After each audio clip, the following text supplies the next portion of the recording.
Thunder blows online TV. Thunder blows.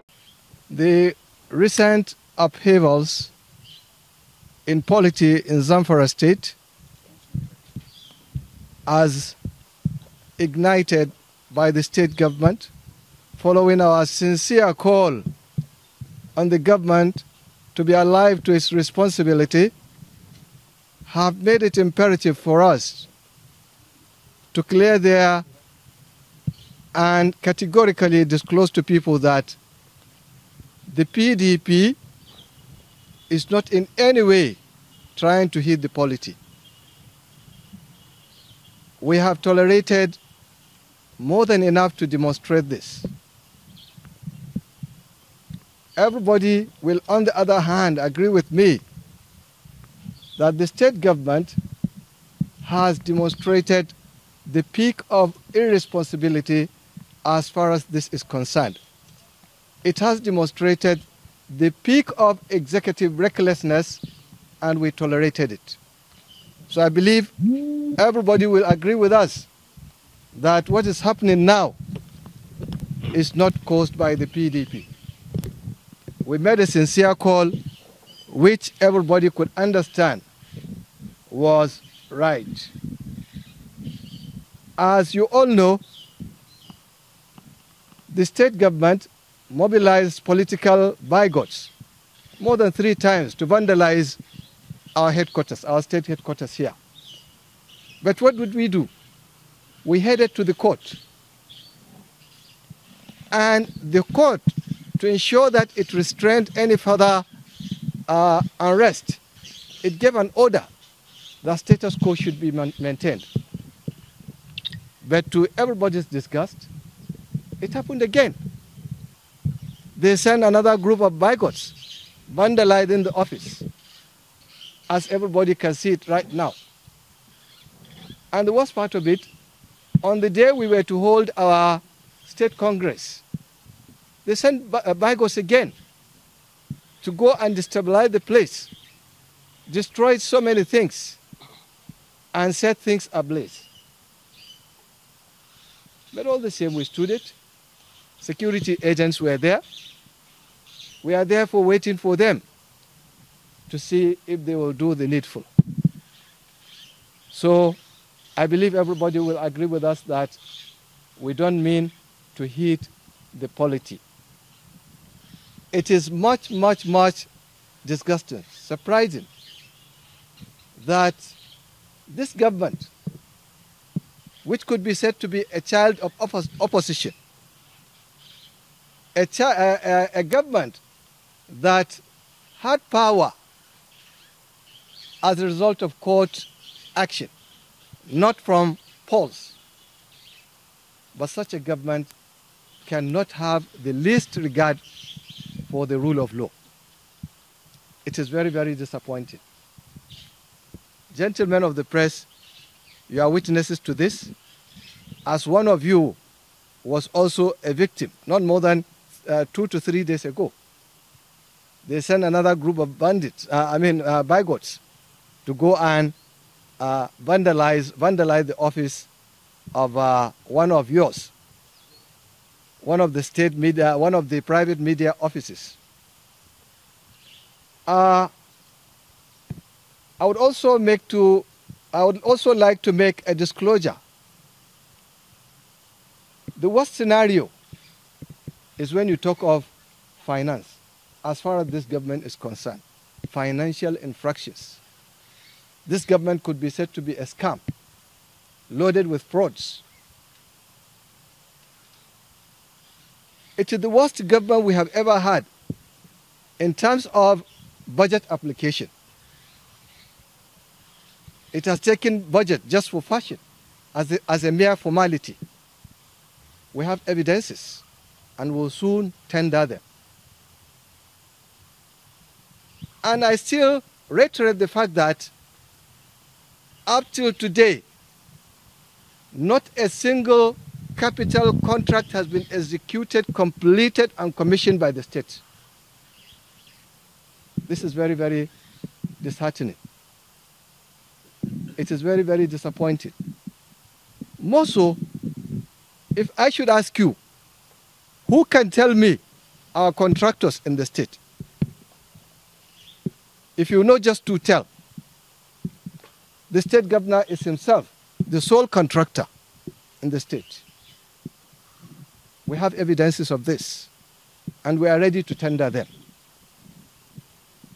I would also like to take us back a little, remind us about his campaign promises. When he was telling people, filming, that a state governor was collecting 1 billion naira as security vote. He was saying that if he should have the opportunity, he could use it properly, utilize it properly to offer free education, free healthcare delivery, support businesses and so. He even gave the breakdown. If you spend 200 million on education in your local governments, won't it suffice? People were saying it would. What are we facing today? Is there any improvement? Are we not aware of what he's receiving? He didn't do this, but he could go to pastime places and give offers from them for money. Because we know when he was campaigning, he was telling us that he didn't have money for campaign even. So where did he get the money to give 100 million to a press singer in Niger? Where did he get it? It's from our past, we all know. More so, I'll make a little more disclosure, still on finance.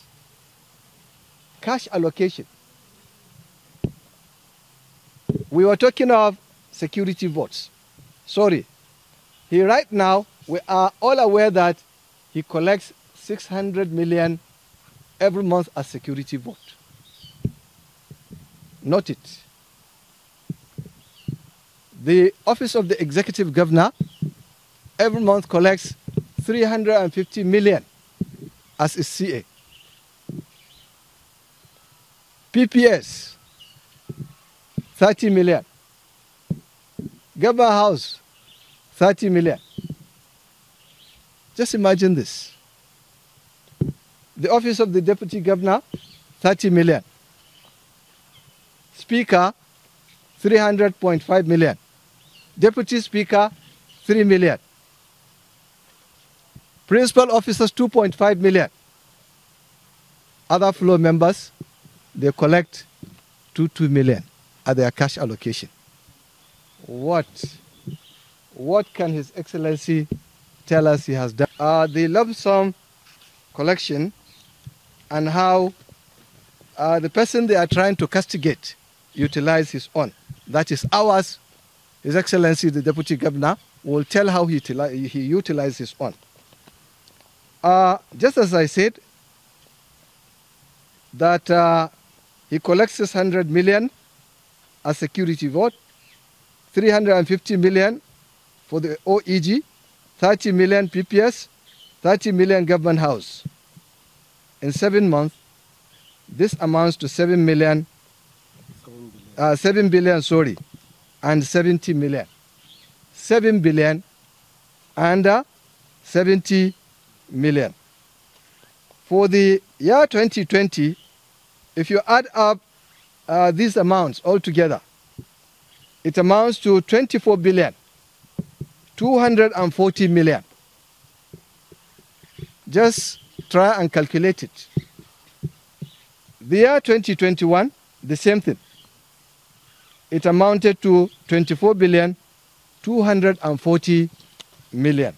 This is to say, in summary, that the Office of the Executive Governor collected on these things we mentioned, security vote, CA of the Office of, OEG Office of the Executive Governor, PPS, Government House, 31 billion, 310 million. This is a very serious issue. And the PDP is calling on the State Assembly to invite His Excellency to tell us what he did with these amounts of money. In addition to this, maybe when I finish, I'll go back to this and highlight to you more impeachable offenses committed by the state governor. Let me go back to office of the deputy governor now. The deputy governor, in summary, we told you that his office collects 30 million as his CA. Remember, as for his salary, he said he forfeited it. We'll tell you how it is shared. So in the year 2019, when they came into power, in 7 months, his office collected the sum of 190 million. In 2020, 315 million. 2021, because they stopped it now for 7 months, it received 90 million. So their spokesperson who was saying that the office of the deputy governor received over 700 million didn't do his homework. He should go and dig well into it. So altogether it amounted to 595 million. And we'll tell you how this money has been expended. He had dedicated part of it to education. It is evident that he sponsored 300 students to study here in Zakas, in Gusau. 200 students to study in College of Education, Maru. We have the evidences. 100 students in Safi, College of Health Technology. 24 to read in a secondary school in Kaduna. Others include students of Al-Nahda University, Mariam Abacha, Sudan and Ghana. That is as far as education is concerned. In the future, we may give you the breakdown of how they enjoyed this support. He also expended part of it on Ramadan welfare to members of the party. Those who benefited are still alive and we have the records. He gave health assistance too.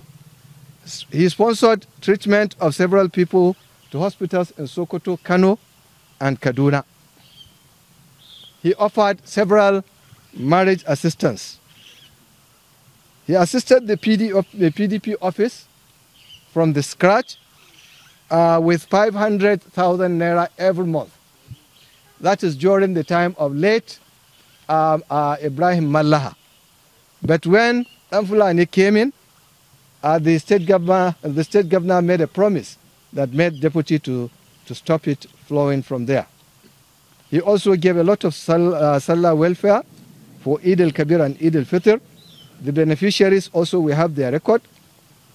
He supported women from all wards with 500,000 naira and more than with 5,000 naira each. And the beneficiaries are more than 5,000 too. This is known. He also gave assistance to mosques and cemeteries. Then he also facilitated and paid for the logistics to acquire the biggest transformer we have today in Gusau, which feeds Gusau metropolis. He's the one that supported with the logistics until it is brought down. He supported skill acquisition with also a transformer. He sponsored youth training on automobile repairs. This is also well known. He contributed 20 laptops to College of Islamic Sciences here in Gusau. And we all know that he forfeited his salary, dedicated it to offsetting loans for imprisoned persons. People that have some debts that they were imprisoned as a result of that. So that, his salary, he forfeited it for that. It is used to, salvage such people, to help them gain their freedom. So I want to emphatically say that the allegations they are making today mean nothing to us. Why? Because we know that we didn't embezzle the state money. We didn't. And we know those that embezzle the state money. And by this, we'll soon disclose them one after the other, office by office, what they embezzled, and we even know some of the assets they acquired and the banks they deposited money. So we'll soon get to that extent as they are inviting it.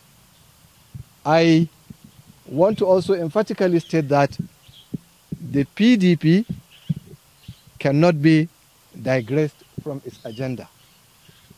What they are bringing in, they are tete-a-tete, because what they are doing are mere tete-a-tete to us. They cannot divert our attention. Thunder Blows Online TV. Thunder